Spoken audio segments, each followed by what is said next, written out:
Welcome to my YouTube channel. आज की इस वीडियो में हम डिस्कस करेंगे रिकेट्स को। हम देखेंगे रिकेट्स की कॉजेज़ को, देन इसके रिस्क फैक्टर्स को, इसकी क्लिनिकल फाइंडिंग्स को, lab diagnosis, treatment and finally इसकी कॉम्प्लिकेशन को आज की इस वीडियो में हम डिटेल से डिस्कस करेंगे। स्टार्ट करते हैं वीडियो को। Rickets is a childhood bone disorder where bone softens and weakens and become prone to fracture and deformity. सो रिकेट क्या होता है? रिकेट एक चाइल्डहुड बोन डिसऑर्डर है, यानी ज़्यादातर अगर मोस्ट कॉमनली देखा जाए तो ये बच्चों में पाया जाता है। और इस रिकेट्स में होता क्या है, बच्चों की जो बोन्स होती है वो सॉफ्ट हो जाती हैं और बहुत ही वीक हो जाती हैं, जिसकी वजह से वो ईजिली फ्रैक्चर बोन हो जाती है और उसमें उसकी जो शेप है वो चेंज हो सकती है, यानी कोई भी डिफॉर्मिटी हो सकती है।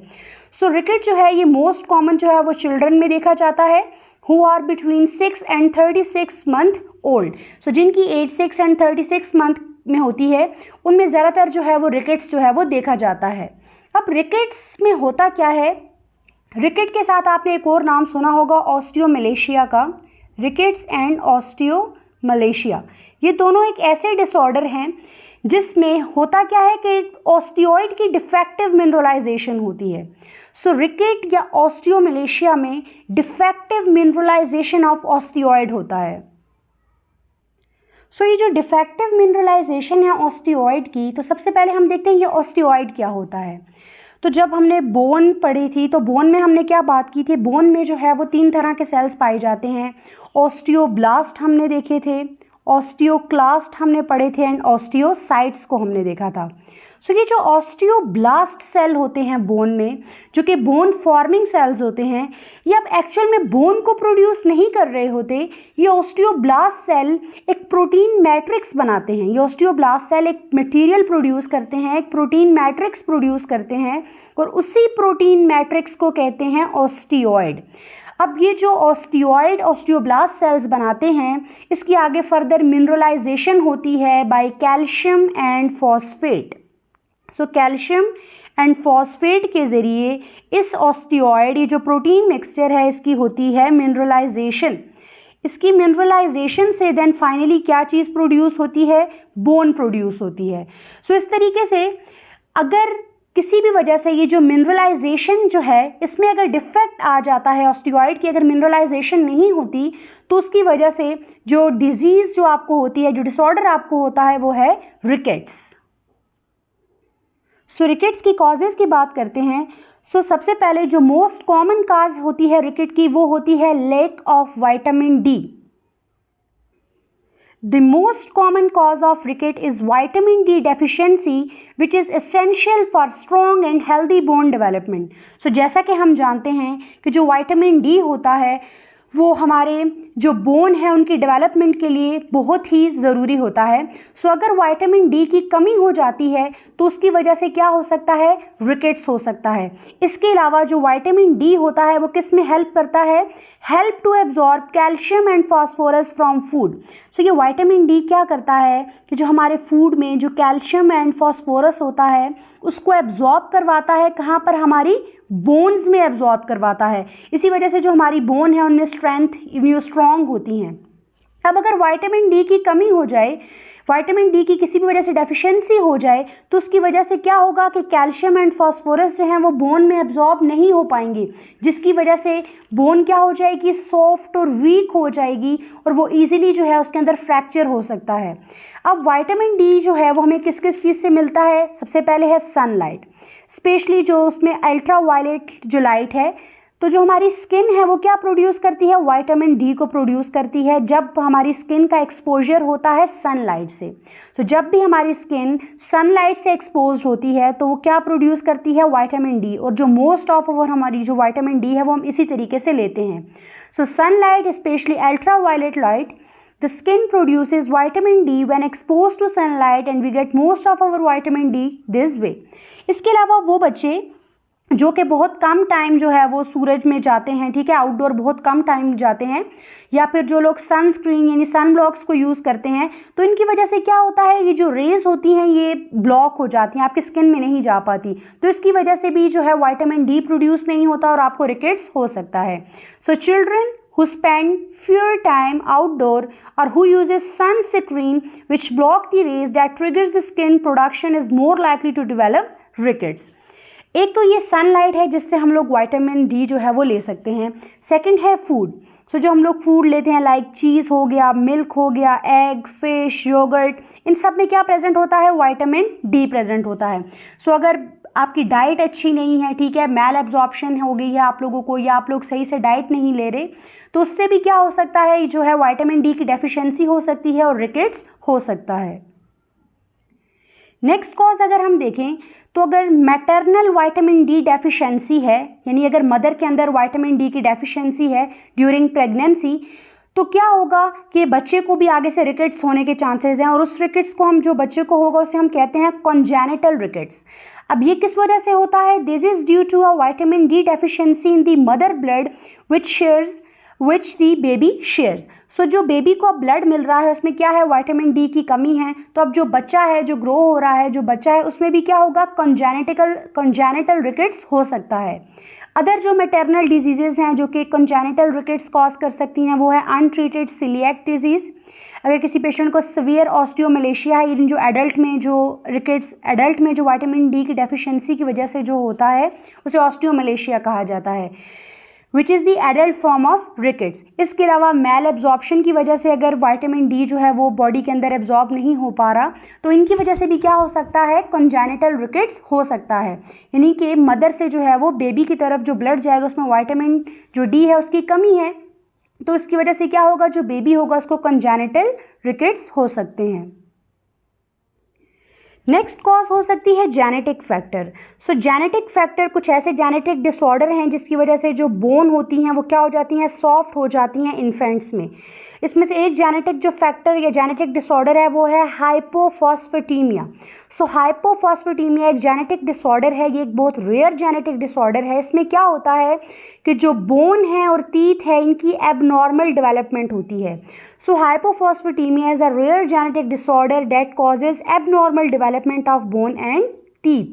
अब ये जो एबनॉर्मलिटीज़ होती हैं ये किसकी वजह से होती हैं? डिफेक्टिव मिनरलाइजेशन की वजह से होती हैं। यानी वो प्रोसेस जिसके ज़रिए बोन एंड टीथ जो है वो मिनरल्स को टेकअप करते हैं, जैसे कैल्शियम एंड फॉस्फेट, अगर उसमें कोई डिफेक्ट आ जाए तो उसकी वजह से जो एक जेनेटिक डिसऑर्डर होता है उसे हम कहते हैं हाइपोफॉस्फेटीमिया। सो हाइपोफॉस्फेटीमिया एक रेयर डिसऑर्डर है, जेनेटिक डिसऑर्डर। इसमें क्या होता है? लो लेवल ऑफ फॉस्फेट होता है in blood bye genetic fault. इसके अलावा कुछ किडनी, लिवर या फिर इंटेस्टाइनल डिजीजेस भी हैं जो कि अफेक्ट कर सकती हैं कि बॉडी को में जो विटामिन डी एब्जॉर्ब हो रहा है उसकी वजह से अफेक्ट हो सकता है। सो अगर किसी पेशेंट को लिवर फेलियर है, रीनल फेलियर है, तो उस केस में भी ये डिजीज़ हो सकती है, क्योंकि ये लिवर, किडनी ये बहुत ही एसेंशियल होते हैं for activating vitamin D. Next बात करते हैं रिकेट्स के रिस्क फैक्टर्स की। So factors that can increase the risk of rickets, उनमें क्या क्या है? First of all a low dietary intake of vitamin D. So अगर आप अपनी डाइट में विटामिन डी जो है मतलब उसकी इनटेक अगर कम है, यानी आपकी पुअर डाइट है या फिर मैल एब्जॉर्प्शन है, सही से जो है वो विटामिन डी एब्जॉर्ब नहीं हो पा रहा, या फिर आप अपनी डाइट में जो है यानी फूड आप ऐसा नहीं ले रहे, आप चीज़, मिल्क, एग, फिश कुछ ऐसा नहीं ले रहे, तो उसकी वजह से भी क्या हो सकता है? विटामिन डी की डेफिशिएंसी हो सकती है। इसके अलावा a lack of opportunity to spend time outdoor. So अगर आपका सनलाइट से एक्सपोजर नहीं होता, उस केस में भी क्या होगा कि विटामिन डी की डेफिशिएंसी हो सकती है, क्योंकि हमारी स्किन जब सनलाइट से, यूवी रेज से एक्सपोज होती है तो ये विटामिन डी को प्रोड्यूस करती है। तो जब आपका आउटडोर जो है वो एक्टिविटी बहुत कम होगी, आप वहाँ पर नहीं जाएंगे, तो तब भी विटामिन डी की कमी हो सकती है। थर्ड अगर हम बात करें, not taking vitamin D supplement despite a high risk of developing rickets. So अगर आप विटामिन डी के जो सप्लीमेंट्स हैं, अगर आपको फॉर एग्जांपल बोन में फील हो रहा है कि आपकी बोन सॉफ्ट हैं, वीक हैं, ठीक है, कोई डिफॉर्मिटी है, उसके बावजूद अगर आप लोग विटामिन जो डी है उसके सप्लीमेंट्स नहीं ले रहे, तो उसकी वजह से भी रिकेट्स हो सकता है। देन अगर ये प्री मैच्योर बर्थ, उसमें भी रिकेट्स के चांसेस होते हैं। डार्क स्किन है तब भी हो सकते हैं रिकेट्स। इसके अलावा जो ब्रेस्ट फीड इन्फेंट्स होते हैं who are expose to little or no sunlight, जो ब्रेस्ट फीड इन्फेंट्स होते हैं क्योंकि वो लाइट से ज़्यादा एक्सपोजर उनका नहीं होता या बहुत कम होता है, तो उनके अंदर भी रिकेट्स के चांसेस होते हैं। इसके अलावा जो मदर्स होती हैं जो कि वो भी लाइट से एक्सपोज नहीं हो रही होती सनलाइट से, तो उनमें भी विटामिन डी की कमी की हो सकती है जिसकी वजह से रिकेट्स हो सकते हैं। Any child whose diet does not contain vitamin D और कैल्शियम, सो ऐसे बच्चे जिनकी डाइट में ना तो विटामिन डी होता है और ना ही कैल्शियम होता है, तो उनको भी रिकेट्स के चांसेस होते हैं। Exclusive breast feeding without supplementation, तो ऐसी जो वुमेन्स हैं उनको भी रिकेट्स हो सकता है। नेक्स्ट देखते हैं हम इसके सिम्टम्स को। तो अगर हम सिम्टम्स देखें रिकेट्स के, तो इसमें क्या होती है, डिलेड हो जाती है ग्रोथ या फिर शॉर्ट स्टेचर रह जाता है क्योंकि बोन के अंदर जो वो डिफेक्टिव मिनरलाइजेशन है ओस्टियोइड्स की, बोन सही से ग्रो नहीं कर पाएंगी तो डिलेड ग्रोथ होगी। मसल्स में क्या हो जाएगी, वीकनेस हो जाएगी क्योंकि कैल्शियम फॉस्फोरस ये एब्जॉर्ब नहीं हो रहे। बोन के अंदर पेन होगा, टेंडरनेस होगी, बोन जो है वो बहुत ही स्लोली ग्रो करेंगी। बोर्ड और कर्व लेग्स, जो आपकी लेग्स होंगी वैसे कर्व्ड की हुई होंगी क्योंकि विटामिन डी की कमी है, कैल्शियम एब्जॉर्ब नहीं हुआ।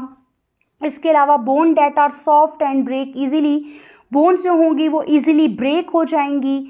इसके अलावा आपको रिकेट्स में क्या चीज़ देखने को मिलेगी, अ लार्ज फॉरहेड। सो अगर आप बच्चे को देखेंगे तो उसका जो हेड होगा वो बहुत ही लार्ज होगा जिसे फ्रंटल बोसिंग भी कहते हैं। क्रेनियो टैब्स आपको देखने को मिलेंगे। इसके अलावा फॉरहेड के अलावा एब्डोमेन भी आपको लार्ज दिख सकता है। सो फ्रंटल बोसिंग या क्रेनियो टैब्स आपको ऐसे पेशेंट में देखने को मिलेगा। पिजन ब्रेस्ट डिफॉर्मिटी होती है अगर किसी पेशेंट को रिकेट्स है, विटामिन डी की डेफिशिएंसी है।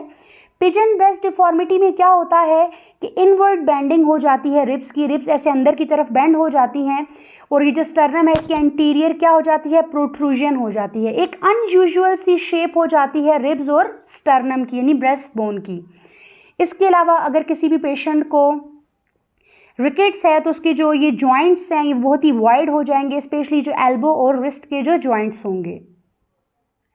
सो अगर हम यहाँ पर पिक्चर पे देखें तो यहाँ पर आप देख सकते हैं कि क्या है, डिलेड ग्रोथ है, शॉर्ट स्टेचर आपको दिख रहा है, ये मसल वीकनेस आपको देखने को मिलेगी, बोन पेन होगा, टेंडरनेस होगी, बोर्ड और कर्व लेग्स आपको यहाँ पर दिख रही हैं। इसके अलावा जो फ्रंटल बोसिंग होगी यानी कि आपको लार्ज फोरहेड दिखेगा, ये जो फ्रंटल बोन है ये प्रोमिनेंट हो जाती है। इसके अलावा मैंने आपको बताया कि पिजन ब्रेस्ट डिफॉर्मिटी होगी, जो कि रिब्स हैं वो इनवर्ड ऐसे बेंड हुई आपको दिखाई देंगी, एब्डोमेन ऐसे बाहर की तरफ प्रोट्रूड होगा, रेडियस और अल्ना कर्व्ड हो जाएंगी। तो ये सिम्टम्स आपको देखने को मिलेंगे रिकेट्स में। देन है रेचिटिक रोजरी, ये आपको दिख रहा है, ये भी रिकेट्स की वजह से होता है। ये पेनलेस होता है लेकिन इसमें क्या होता है, ये जो कॉस्टोकॉन्ड्रल कार्टिलेजेस हैं ये थिक हो जाती हैं, राउंड इन शेप आपको दिखती हैं और फील्स लाइक बीड, जैसे बीड्स होते हैं उस तरीके से ये आपको फील होगा। सो ये रेचिटिक रोजरी जो है ये भी रिकेट्स की वजह से होता है, यानी इसमें भी विटामिन डी की डेफिशिएंसी होती है जिसकी वजह से आपको ये भी देखने को मिलता है रेचिटिक रोजरी। इसके अलावा आपको ये जो स्केलेटल डिफॉर्मिटीज़ हैं वो देखने को मिलेंगी, जैसे नॉक नीज, ब्रेस्ट बोन का जैसे मैंने अभी आपको बताया पिजन ब्रेस्ट डिफॉर्मिटी, अनयूजुअल सी शेप होगी, स्पाइन कर्व्ड होगी, जो रिस्ट और एंकल्स हैं वो थिकेंड होंगे। इसके अलावा आपकी टीथ में डिफॉर्मिटीज़ देखने को मिलेंगी, जो टूथ फॉर्मेशन है वो डिलेड हो जाएगी, एब्सेस आपको टूथ में देखने को मिलेगी या फिर टूथ स्ट्रक्चर के अंदर कोई ना कोई डिफेक्ट देखने को मिलेगा। तो ये सब चीज़ें किसकी वजह से हो रही हैं, deposition of osteoid in various places. इसके अलावा चेस्ट की अगर हम बात करें तो जैसे अभी मैंने आपको बताया रेचिटिक रोजरी एंड हैरिसन ग्रूव देखने को मिलेगा। डेंटेशन हो सकता है, डेंटेशन का होता है delayed eruption of the teeth, यानी यहाँ पे जो टीथ हैं वो बहुत ही डिलेड मतलब उनकी इरेप्शन होगी, बहुत लेट जो है वो टीथ आएंगे। No incisor by age 10 month, यानी अगर बच्चा 10 मंथ का भी है तो कोई भी इंसिजर टीथ नहीं आएंगे। No molar by age of 18 month, अगर बच्चा 18 मंथ का भी हो चुका है तो मोलर टीथ नहीं आएंगे। इसमें होगा क्या कि pre mature fall of deciduous teeth, जो डिसीडियस या मिल्क टीथ होते हैं उनका प्री मेच्योर फॉल स्टार्ट हो जाएगा। तो ये सब चीज़ें आपको देखने को मिलती हैं रिकेट्स में। सो अगेन अगर आप यहाँ पिक्चर में देखें तो स्केलेटल डिफॉर्मिटीज़ होती हैं जैसे कि नॉक नीज, ब्रेस्ट बोन में curved spine, thickened wrist and ankle. Spine की अगर हम बात करें तो स्पाइन के अंदर दो चीज़ें आपको देखने को मिलती हैं, kyphosis and scoliosis. So kyphosis क्या होता है, exaggerated forward curvature of the spine. So इस तरह फॉरवर्ड कर्वेचर आपको स्पाइन का दिखता है। एंड स्कोलियोसिस में साइड वे जो है कर्वेचर ऑफ स्पाइन आपको देखने को मिलता है। इसके अलावा जो मैंने आपको हैरिसन सल्कस की बारे में अभी बताया, हैरिसन ग्रूव जो चेस्ट में होता है, ये क्या होता है, Harrison groove along the attachment of the diaphragm. So diaphragm के अटैचमेंट के साथ ये चीज़ आपको देखने को मिलती है, हैरिसन सल्कस और हैरिसन ग्रूव। तो ये होता है due to constant pulling of the soft lower ribs by the diaphragm. So Harrison sulcus आपको देखने को मिलेगा एंड स्पाइन में आपको काइफोसिस एंड स्कोलियोसिस देखने को मिलेगा। टीथ डिफॉर्मिटीज़ देखने को मिलेंगी, जैसे डिलेड टूथ फॉर्मेशन, एब्सेस हो गया, और टूथ स्ट्रक्चर में डिफेक्ट जो हैं वो रिकेट्स की वजह से हो सकते हैं। नेक्स्ट देखते हैं इसकी लैब डायग्नोसिस को। सो लैब डायग्नोसिस में हम करते हैं blood test. So these look for low level of calcium and phosphates. जब अब आप ब्लड टेस्ट करेंगे तो उसमें आपको क्या चीज़ देखने को मिलेगी, कैल्शियम एंड फॉस्फेट का लो लेवल होगा and high level of alkaline phosphatase. इसके अलावा आप यूरिन टेस्ट कर सकते हैं, यूरिन टेस्ट के जरिए आप मेजर कर सकते हैं कैल्शियम एंड फॉस्फेट के लेवल को। एक्सरेज कर सकते हैं, एक्सरेज क्या रिवील करेंगे कि कैल्शियम लॉस को बोन के अंदर, इसके अलावा जो स्ट्रक्चर या शेप में बोन की चेंज आ रही है वो बताएंगे एक्सरेज में, वो चीज़ आपको बोन डिफॉर्मिटीज़ जिसे कहते हैं उसको आप देख सकते हैं।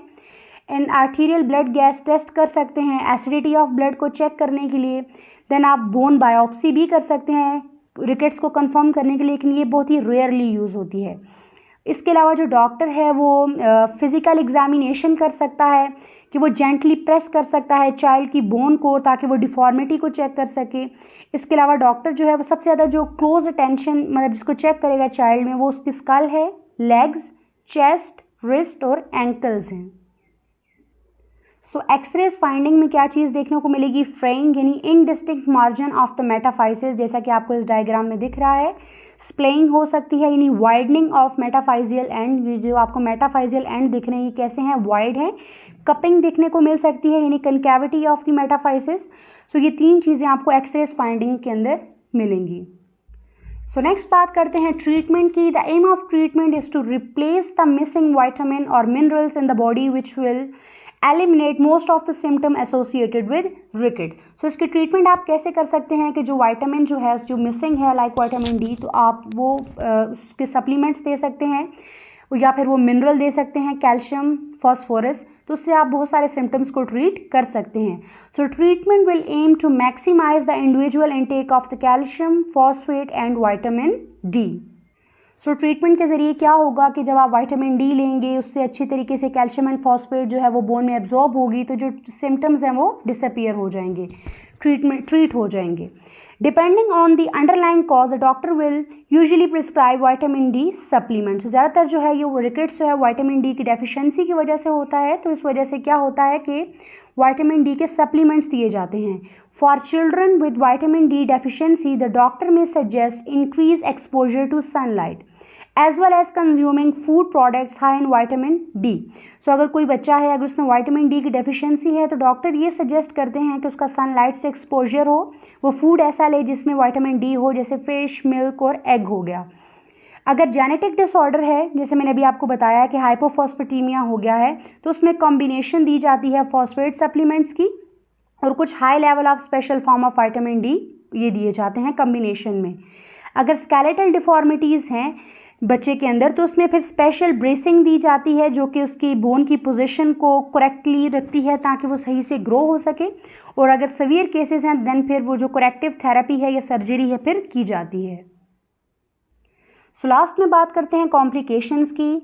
सो इसमें क्या होता है कि बोन जो है वो इजीली ब्रेक हो सकते हैं क्योंकि बोन सॉफ्ट हो जाती हैं, उनमें डिफेक्टिव मिनरलाइजेशन होती है, ऑस्टियोइड की जो विटामिन डी है वो डेफिशिएंट होता है। इसकी वजह से जो कैल्शियम एंड फॉस्फोरस है वो बोन में एब्जॉर्ब नहीं हो पाते, तो इसकी वजह से बोन क्या होती है इजीली ब्रेक हो जाती है।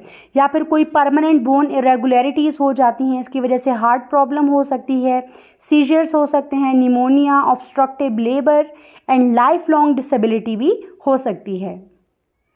अगर आपको वीडियो अच्छी लगी वीडियो को लाइक करें, चैनल को सब्सक्राइब करें और इस वीडियो को ज़्यादा से ज़्यादा शेयर करें। Thank you so much for watching.